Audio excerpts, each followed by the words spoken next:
Reset with Raven family. Hello. I am excited about today's discussion. We're talking all about career dissatisfaction, burnout, and navigating office politics. Everybody's favorite thing, right? Welcome, Lucy Price. Hi, it's so good to be here. Thank you so much for having me. I am super excited to have you and to talk about all things career and the journey and where you are today. So, Lucy, you took a leap of faith and quit your corporate career that was causing you massive anxiety. But let's take a step back and let's start by talking about the anxiety you had even in searching for and finding the job. Take us back towards the end of college and the whole, I call it the now what that sets in once you're on the job search. Yeah, absolutely. So it's so funny. I think with everybody, once they graduate college, exactly what you said, like, now what? What do I do now? Because we grow up in a structure, we grow up in a system, like we know what to do next because we've been told what to do next for the rest of our lives. And college, deciding to go to college or not deciding to go to college or what college you're going to go to, that is a taste of like what next. But I also feel like when you finally are out of college looking for your first job, it's a lot of pressure, and a lot of pressure that I think a lot of people are not prepared for. So when I was just graduating out from college, I definitely felt the pressure to look for a job, and I definitely felt the financial pressure to look for a job. I definitely, the belt was getting a little bit tighter, as they say, when it comes to funds. And so I really did not have a clear sense of what it is that I wanted to do, what it was I was meant to be doing, because we all have this deeper desire to have a career that has meaning as well. And so I started off on this job search, and I was up till all hours of the night, just stressing, crying, worrying, not knowing what was supposed to be the right job, what salary I could accept, what kind of conditions that I should be looking for in terms of looking for a job. And it really did cause me a ton of anxiety and a ton of fear, a fear of the future. That whole feeling of like your chest just having weight pressed on it all of the time. That's really what I started to feel when I was looking for a job. I don't know about anybody else. That is, no, I can completely relate because I was just talking to my mom about this probably like 2 days ago about like Hmm. trying to find that first job. And people are like, well, what's your experience? And it's like, I'm Uh-huh. here because I'm trying to Get gain experience. experience. I have experience of life. And maybe it doesn't have a degree or a high school diploma, but I'm trying to get experience or gain experience. So getting that first job it's a challenge. And I think Hmm. it's really interesting. We're in an interesting space or time right now because people are exiting and re-entering the workforce or trying to find different types of roles because Yeah. the pandemic shook everybody up. It's like, oh, maybe Yes. there isn't any stability in this particular field, or maybe I was in hospitality industry and I saw how quickly that could be Yeah. impacted. So you have a pretty interesting story about interviewing. Talk to us Hmm. about like the weird vibes you said that you got during your interview. So you finally get a job, right? And Yeah. you're like, okay, I'm here for this interview. Tell us about this interview that kind of puts you off at the beginning. Yeah, so it was a really interesting experience. So I ended up getting called by a recruiter, and this was the first time I'd ever gotten called by a recruiter before. So I definitely felt, like a big girl in that moment. I got my first recruiter call, and the woman said, I found you on LinkedIn. I think you could be a good fit for this position because in college I had some marketing opportunities. I had some marketing internships, and so I got a call, and she's like, there's this position in marketing. I think that you could be a good fit. Can you tell me a little bit more about your experience? And first, I had never been like called by a recruiter before, so I had to kind of navigate: is this real? Like, is this a real call? Or okay, like yes, that is my experience. What's your name? Can I look you up? And I did look up this recruiter, and sure enough, it was legit. And so they sent me on this interview, but this interview was in a hotel lobby, which was not what I expected. And so I was like, is this a hospitality like kind of job? Like, what is this? And so I go in, sit in the lobby, and it turns out that they were just doing interviews out of this lobby. Now, what I didn't know at the time, it was because they were trying to replace someone who was already working the job that I was then going to be working. So corporate America glanced behind the screen. They didn't want her to know that I was going to be taking her job. And so they held these interviews in a different location. And so I went and did the interview. Even after that first interview, I was like, this doesn't seem like it's going to end up being the best fit for me. I'm not going to get a second interview anyway. So that was cool. I had a free coffee in a hotel. Good, great. I'll keep looking for a job. I'll keep looking for the next thing. And sure enough, I ended up getting the second interview, and I go into the actual building at the time. And I remember like walking into the building, it automatically did not feel right. It felt very constraining. It felt very dry. It felt very lifeless in a lot of ways. And I immediately, like in the core of my core and my gut, I knew it was not the right job for me. I knew it was not the right position for me to take. The people were pleasant, like the people were nice and everything like that, but just the whole thing was not in alignment with who I am and what I wanted my life to be. I looked around and I saw people who honestly looked sad, who looked sad and stressed. And I was, the youngest person in the building at that point. And I looked around and I very clearly got, is this going to be my future? Like, what is this going to be? And I left the job again, and same kind of feeling. I didn't think I was going to get the job. I'm sure they had someone else as well that they were interviewing. But then I got the call with the offer, and I had to make a decision. And I was choosing between this job, and I got another job offer at the time. So I was really deciding between these two jobs. That is interesting. And I have a similar story where I was hired as basically an interim in healthcare, and similar to you, like there was someone already in the job, and they were telling me that basically they were going to dismiss the person that was in the job, and I was to sit in the car and wait till there was like the clear and to go in as the new leader. And I'm like, And I remember talking to the person that was my supervisor at the time, and I was like, I remember thinking immediately that that was not a way of doing business or a way of doing things, like just disruption, and it just lacked tact, if you ask me. Yeah. So I was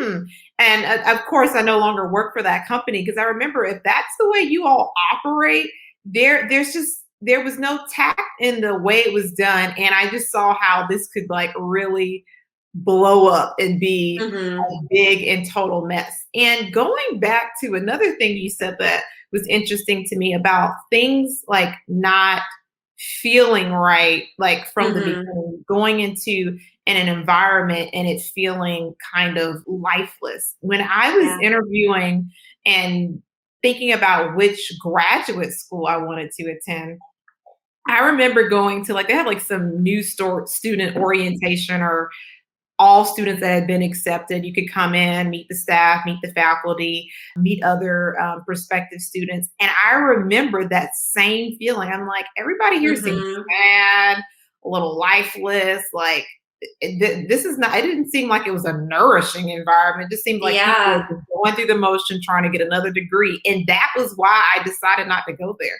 The whole feel and the environment was just like, I don't want to say it was negative. It just was like flat and, as you said, dry. Just like ugh.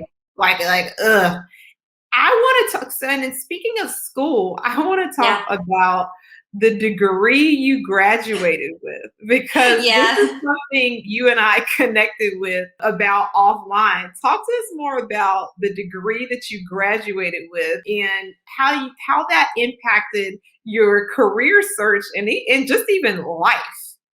Yeah. So my degree was an acting degree. So I went to school for acting, which I absolutely love. I would not change a thing. But it is one of those degrees where you don't necessarily need a degree to be an actor. There's a lot of actors who do not have an acting degree. And so my parents were fully supportive of me becoming, an acting major and getting an acting degree and everything like that. But there's not a whole lot of job security when it comes to being an actor. It's very much job to job. And you really do, I think, have to have a certain amount of drive and ability to accept rejection repeatedly and to go into acting. And so when I graduated as an acting major and I was feeling the financial pressure, it all felt a bit too much to pursue, because my thought process was, okay, like, yes, I want to be an actor, yes, I want to follow this path, but it's not right for now. It's not the right thing I think I should do right now, given my financial state, given how I really, like, I was looking at, do I need to find like a place to live? Like, what's my kind of situation? And if that's the case, that I need a job that can support me and support an apartment and a car and bills and all of these other things. But what acting did give me, which I'm so grateful for, is there were a lot of classes and practices where you were able to move and express your body and really tap into an inner power that I had never felt before. Like an inner knowingness that you can walk out on that stage and deliver lines and be another person in front of 300, 400, 500, 1,000, however many people. Like, that takes guts to be able to do that. That takes an inner strength to be able to present yourself in that way. And so there were a lot of movement practices, a lot of voice practices that really helped me kind of unlock who I am and my inner power, which I was so grateful for. And I'm so grateful for now, because that's a lot of what's included in my work now. But when I very first graduated, I was very much like, gotta climb the corporate ladder because I gotta make a living. That is so interesting to me. And I shared with you offline, I'll share with everyone now. One of my dreams when I was younger was to be an actress. I Mm-hmm. love theater. I love, as you said, like getting on the stage and having the opportunity. I love projecting my voice, putting on the makeup, putting on a costume, different types of wigs. And I felt like here's my opportunity for expression, for movement, to be big, to be bold. Mm-hmm. Naturally, I'm an introvert. So this was an opportunity for me to tap into that extroverted side of myself. And it felt freeing, it felt soothing. And I really love the opportunity to a character in a different Yeah. role and just see things in a different light. One of the things you said though that just stood out to me about acting preparing you for rejection. That's Mm, huge. And yeah. acting preparing you for putting yourself out there and expression. Um, I think one of the things that keeps people stuck is trying to figure out that right balance between logic versus Mm-hmm. heart centered work. Mm-hmm. Logic says, hey, I have to pay bills, right? I have Yeah. to have my car running. I have to put gas in the car. I have to pay for my apartment. I have to pay my mortgage. Then you have that heart centered of what do I feel called to do? What wakes me up? What excites me? I want you to talk about how do you see like the importance of each and Yeah. how your life has, I guess, kind of like as a butterfly, like blossomed as you really have figured out how to really embrace both Mhm. as you grow and as you evolve and through also your coaching business.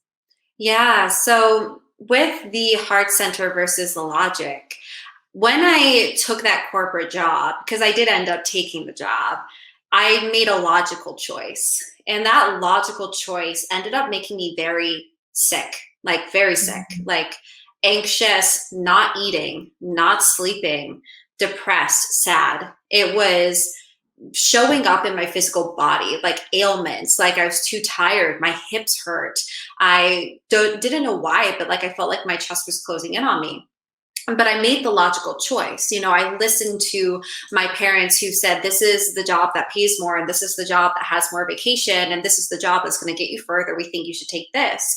And I trusted their opinion. I trusted their thoughts, and they weren't wrong to give me it. Like in a lot of ways, I think I would have passed on some of the same concepts of like, make sure you're getting paid what you feel you should be getting paid and all of this sort of stuff. But I made the choice that went against me, that went against my gut, that my gut told me twice, very, very, very clearly that this wasn't the job. But I bypassed it with my brain. And I think this is something that we do all the time. If we listen to our bodies, if we listen to our hearts, it's the path of least resistance most of the time. Yes, there'll be fumbles. Yes, there'll be tests, but there's going to be tests anyway, no matter which way you choose, whether it's heart or head. And so after that experience, I kind of quietly decided for myself, like, I'm just going to follow my heart. Like, following my head did not work out for me.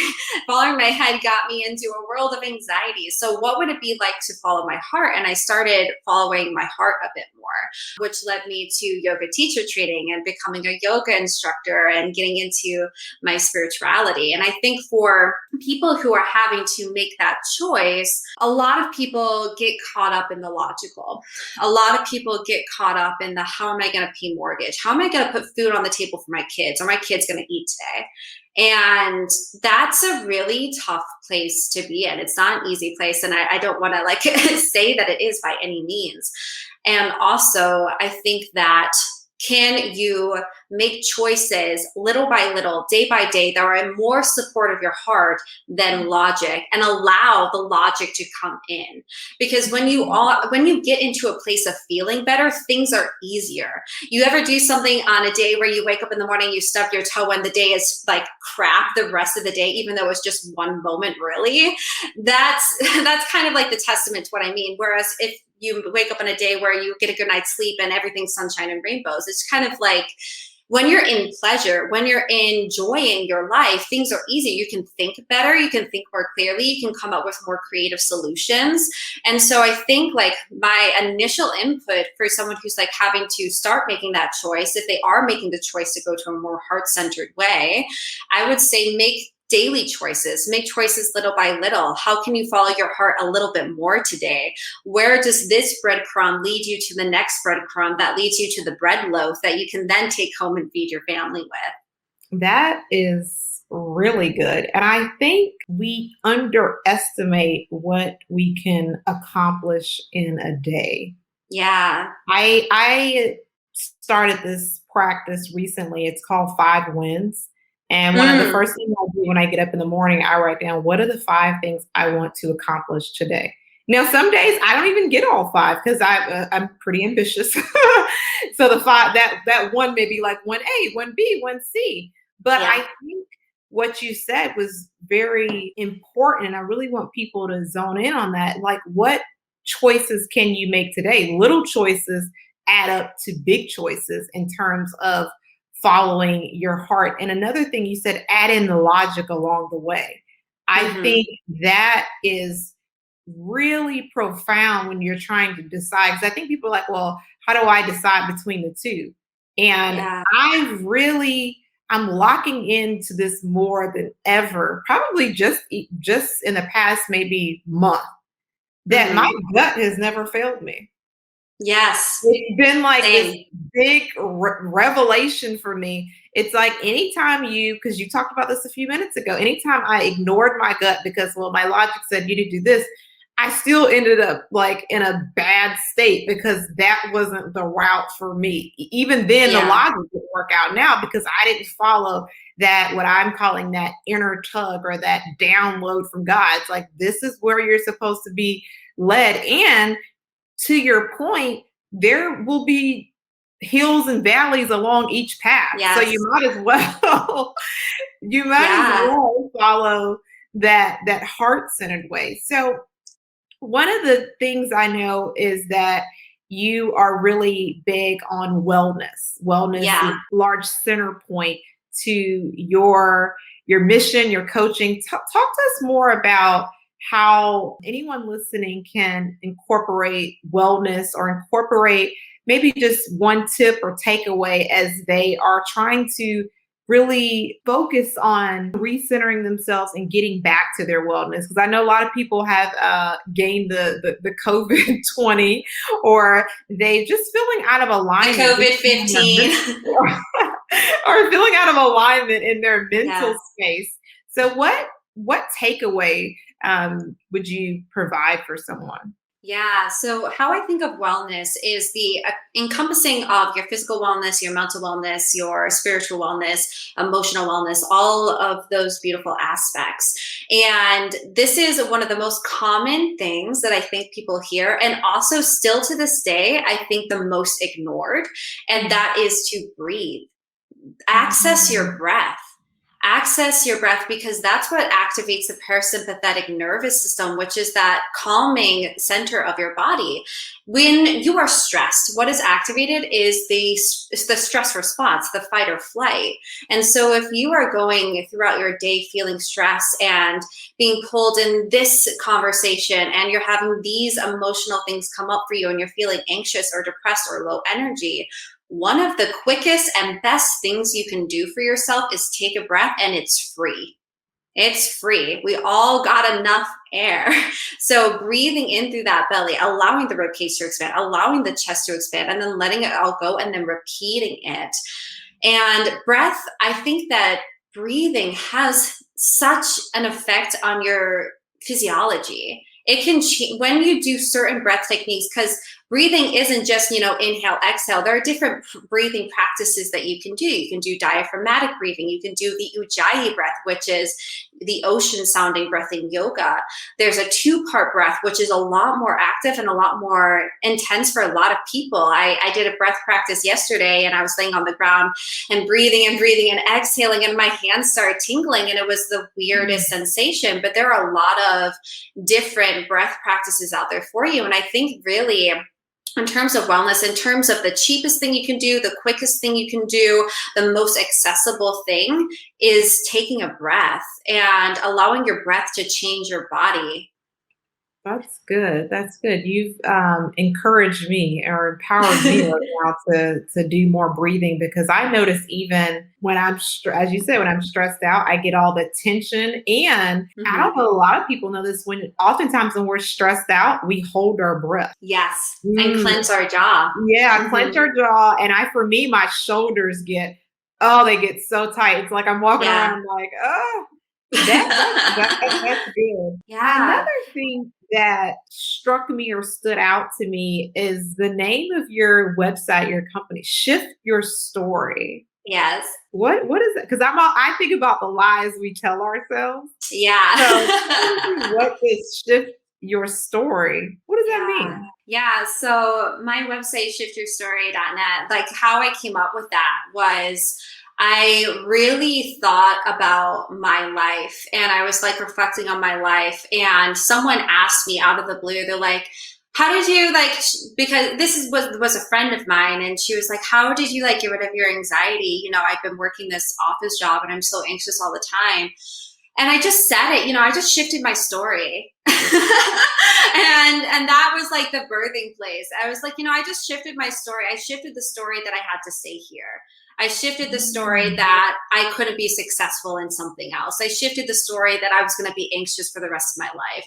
I shifted my mindset. I decided that my story was not going to be the story of someone who goes to corporate America, works 9 to 5 until they are 65 years old, maybe has enough money for retirement, and regrets their life. Like, that was not going to be my story. And so I had to shift it. I had to step into a new way of being. I had to become a different person in a lot of ways. stories. So for me, shift your story really birthed of like, yes, the lies we tell ourselves, because I was telling myself lies.